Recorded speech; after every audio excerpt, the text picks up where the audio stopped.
5 राज्यों के विधानसभा चुनाव तो खत्म हो गए, पर इन नतीजों का बवाल अभी नहीं थमा है। पूरे देश की नजर इन 5 राज्यों पर थी: पश्चिम बंगाल, तमिलनाडु, केरल, असम और पुडुचेरी। और अब जब नतीजे आ गए हैं, तो इन्होंने राजनीतिक गलियारों को पूरी तरह हिलाकर रख दिया है। चलिए आपको एक एक करके साफ साफ आंकड़े बताते हैं कि किस राज्य में कौन सी पार्टी कितनी सीटें जीती और आखिरकार किसकी सरकार बनी। पश्चिम बंगाल 294 सीटें, बहुमत 148। भारतीय जनता पार्टी ने भारी बहुमत के साथ 206 सीटें जीत ली हैं। तृणमूल कांग्रेस महज 81 सीटों पर सिमट गई।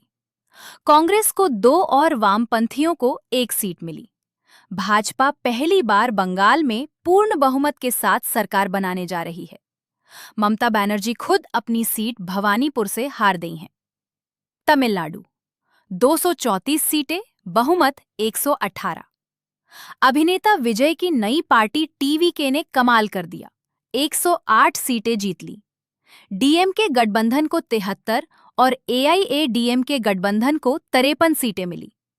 टीवीके सबसे बड़ी पार्टी बनकर उभरी है, लेकिन बहुमत के लिए समर्थन की जरूरत पड़ेगी। केरल 140 सीटें, बहुमत 71। कांग्रेस की अगुवाई वाला यूडीएफ गठबंधन भारी जीत के साथ 97 सीटें जीत गया।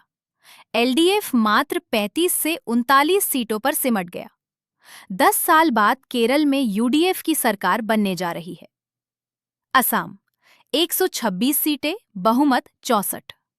भाजपा की अगुवाई वाला एनडीए गठबंधन ने 102 सीटें जीती। भाजपा अकेले लगभग 82 सीटों के साथ तीसरी बार सरकार बना रही है। हेमंत बिस्वा शर्मा फिर मुख्यमंत्री बनेंगे। पुडुचेरी 30 सीटें, बहुमत 16। एनडीए गठबंधन ने 18 सीटें जीतकर सरकार बना ली। कांग्रेस गठबंधन मात्र 6 से 8 सीटों पर सिमट गया।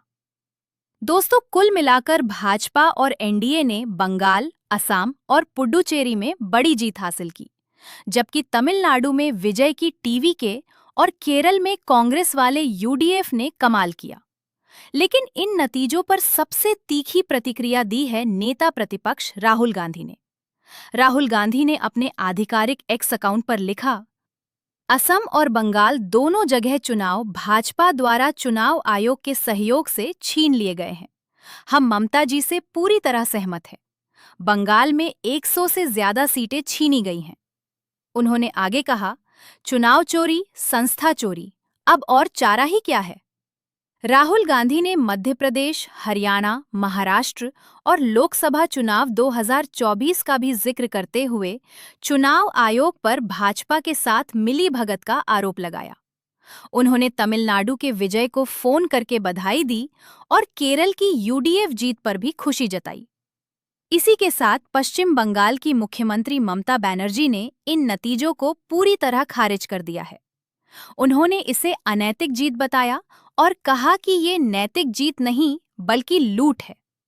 उन्होंने आरोप लगाए कि भाजपा ने 100 से ज्यादा सीटें लूट ली। कई जगहों पर तृणमूल कांग्रेस आगे चल रही थी, लेकिन ट्रेंड अचानक बदल दिए गए। चुनाव आयोग अब भाजपा का कमीशन बन चुका है। विशेष गहन मतदाता सूची संशोधन के नाम पर लाखों वोटरों के नाम काटे गए, खासकर तृणमूल कांग्रेस के मजबूत इलाकों में। गिनती में गड़बड़ी, बिजली कटौती, सीसीटीवी बंद करना, केंद्रीय बलों का दुरुपयोग, सब साजिश के तहत किया गया। उन्होंने प्रधानमंत्री मोदी और अमित शाह पर भी सीधा हमला बोला। ममता बनर्जी ने अपने कार्यकर्ताओं से कहा, हिम्मत मत हारो, हम वापसी करेंगे। दोस्तों, एक तरफ भाजपा का दावा है कि ये जनता का फैसला है, दूसरी तरफ विपक्ष चुनाव चोरी और साजिश का आरोप लगा रहा है। अब देखना ये होगा कि आगे क्या होता है। क्या विपक्ष सबूत पेश कर पाएगा या ये आरोप सिर्फ हार का बहाना बन जाएंगे। 5 राज्यों के ये नतीजे 2026 की राजनीति को किस दिशा में ले जाएंगे? आप क्या सोचते हैं? कमेंट में जरूर बताएं। जय हिंद,